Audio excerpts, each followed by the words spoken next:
गुरुर्ब्रह्मा गुरुर्विष्णु गुरुर्देवो महेश्वर गुरु साक्षात् परं ब्रह्म तस्मै श्री गुरुवे नमः। आइए भगवत चर्चा को आगे की तरफ बढ़ाते हैं। कल हम लोग पढ़ रहे थे कि किस तरह स्त्रियां अपने पति के मरने के बाद उनके कल्याणार्थ जब कोई कार्य नहीं करती तो उन्हें अच्छी योनि प्राप्त नहीं होती। इसी विषय को आगे बढ़ाते हैं। निम्न योनियों में वह स्त्रियां चली जाती हैं और आपका उनके प्रति जो मोह होता है वह आपको अच्छी योनि प्राप्त नहीं करा सकता। लड़का लड़की कोई लायक नहीं होते, सभी अपने अपने कर्मों के कारण ही आपसे संयुक्त होते हैं।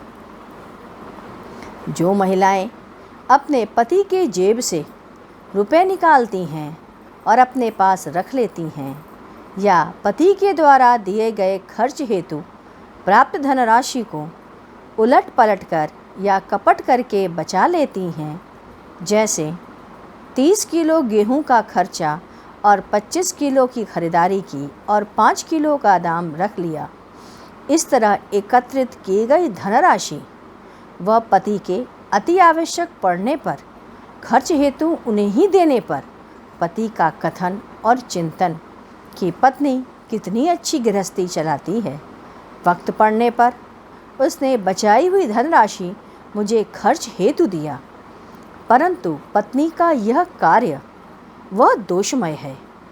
प्रकृति में उसे चोरी कही गई है, पाप कहा गया है। बिना उसके ज्ञान के उस धनराशि को निकाल लेना या उसे बचा लेना, इसमें प्रकृति इसे चोरी कहती है।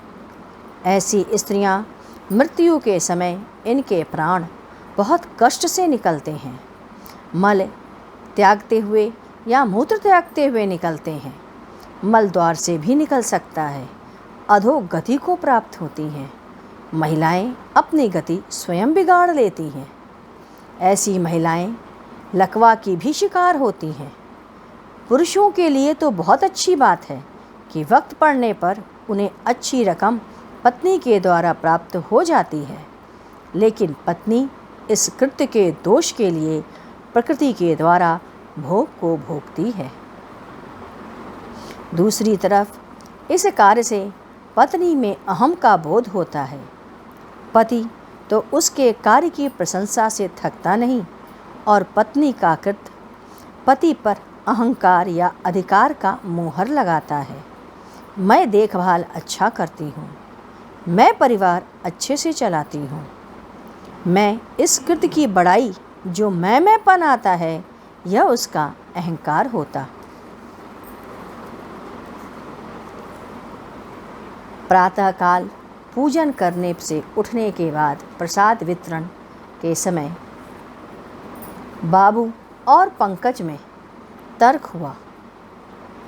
पंकज ने कहा, यहाँ आप लोग न्यास ठीक से नहीं आता और न मुद्रा। बाबू उत्तेजित हो बोले, आप जैसा कहते हैं उसे करेंगे। आपको जैसा आता है वैसा करें, हमें बरगलाए नहीं, हम सब विधि से ही करते हैं। इस पर आपस में बात हुई। गुरुदेव ने आवाज़ सुनी और दोनों को अपने कमरे में बुलाया, समझाया। वातावरण शांत हुआ। सायंकाल दूसरे दिन घटना पे सत्संग में चर्चा में गुरुदेव ने पंकज को समझाते हुए कहा, यहाँ के लोगों को कुछ नहीं आता, ये तुम्हारे अहंकार को बताता है। यह भी संकेत करता है कि तुम्हें अपने गुरु के वाक्य पर विश्वास नहीं है। ऐसा यदि तुम सोच रखोगे, ऐसा आचरण करोगे तो मन में अश्रद्धा पैदा करोगे। आप 3 घंटे पूजा करके उठने के बाद 10 मिनट भी गंभीर और शांत नहीं बैठ सकते। आपस में तर्क वितर्क करते हैं, तो ऐसी साधना से क्या फ़ायदा। हल्की बातों को करके अपने कद को और अपनी सोच को छोटा करते हो।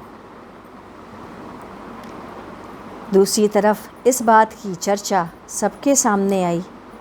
सबने कहा, गुरुदेव ने कहा, एकता बहुत ज़रूरी है। एकता का आधार मूलतः टिका ही है मोह या ममत्व पर या स्वार्थ बुद्धि पर। जहाँ उपरोक्त दोनों चीज़ें वर्तमान हों, वहीं पर एकता बनती है। एक पिता की 4 संतान आपस में एक ही थाली में खाते हैं, यह उनका मोह है। बड़े होने पर यह मोह और भी संकीर्ण हो जाता, उसमें स्वार्थ आ जाता, उसके अंदर एकता छूट जाती। किसी संस्था को ले लें, क्या होता है, प्रतिष्ठा को ले लें, उसमें भी जब तक स्वार्थ बनी होती है एकता बनी रहती है। एकता खत्म तभी होती है जो जो स्वार्थ खत्म होता रहता है। अध्यात्म तो यह है, एक छप्पर के नीचे साधु विश्राम करता है। वह साथ नहीं, सबके लिए चलता है। एकता आपस में रहेगी तो आप साधना करें। एकता आपस में रह करके आप मोह और स्वार्थ न करें। एक साथ बैठ करके भगवत चर्चा करें, भगवत कार्य करें और भगवत ग्रंथ का अध्ययन करें, तब वह भगवत मार्ग की ओर अग्रसित होगा।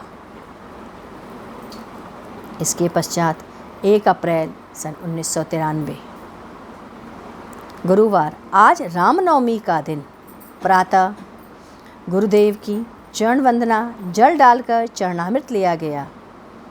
अलका ने आज गुरुदेव को साड़ी पहनाई, चुनरी डाली, देवी स्वरूप सभी श्रृंगार के सामान के साथ उन्हें गोद में मेवा, फल, फूल आदि रख करके चरण वंदन किया गया। माल्यार्पण हुई, आरती हुई। अलका आरती करती जा रही थीं और उनके पैर थिरक रहे थे। दुर्गा शक्ति रूप गुरुदेव उस समय हो गए थे।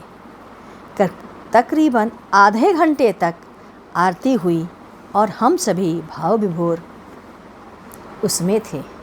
सभी ने साक्षात माँ के दर्शन को प्रणाम किया और चरणामृत का पान किया। इसके बाद 9 छोटी कन्याएं, 2 बटुक भैरव को भोजन कराया गया। सभी अपने अपने घरों से कुछ न कुछ बना कर लाए थे। सब मिलाकर उसी से भोजन हुआ। भोजन पर जाने से पहले सभी कन्याओं का पैर धुलवाया गया। भोजन के पश्चात माला पहनाई, आरती हुई, पुनः दक्षिणा दिए। सभी लोगों ने क्रमशः एक एक कर उन सभी के पैर को स्पर्श किया और दरवाजे तक उनकी विदाई की गई। इसी संदर्भ में गुरुदेव ने कहा, कुंवारी कन्या 2 वर्ष से लेकर 8 या 10 वर्ष के भीतर होनी चाहिए। घर और परिवार के बाहर की हो, कन्याएं कुलीन हो। कन्याओं में यदि वेश्या की कन्या, शूद्र की कन्या, ब्राह्मण की कन्या मिल जाए तो सर्वोत्तम है। वेश्या की कन्या को भोजन कराने से उस व्यक्ति के घर में ऐश्वर्य, धन और संपदा, जमीन और जायदाद प्रचुर मात्रा में प्राप्त होती है। शूद्र की कन्या को भोजन करा के उसको दरवाजे से विदा करके पुनः उस ओर नहीं देखना चाहिए। इसी प्रकार करने से घर में दरिद्रता कभी नहीं आती। ब्राह्मण की कन्या को भोजन देना अपने धर्म का उत्थान और सात्विकता का उत्थान है। आज 11:30 से 2 बजे तक पुरुषों का संकीर्तन हुआ। सायंकाल 6 बजे से 7:30 बजे तक महिलाओं ने संकीर्तन किया। इसके बाद हम लोग आगे पढ़ेंगे, गुरु कीर्तन करते हैं। ओम गुरु ओम ओम गुरुदेव, जय गुरु जय गुरु जय गुरुदेव। ओम गुरु ओम गुरुदेव, जय गुरु जय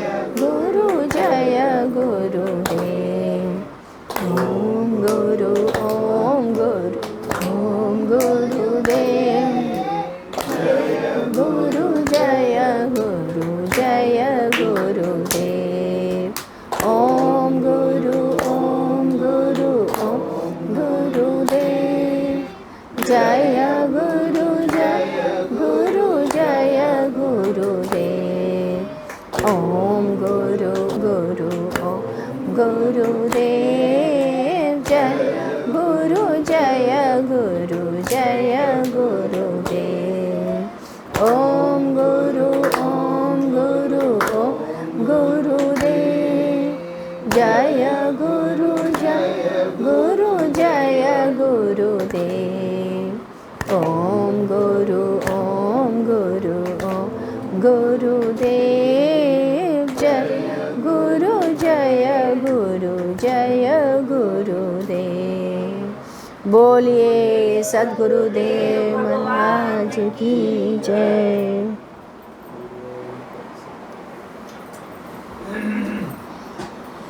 सद्गुरु तुम्हें शत शत नमन। सद्गुरु तुम्हें शत शत नमन। सद्गुरु तुम्हें शत शत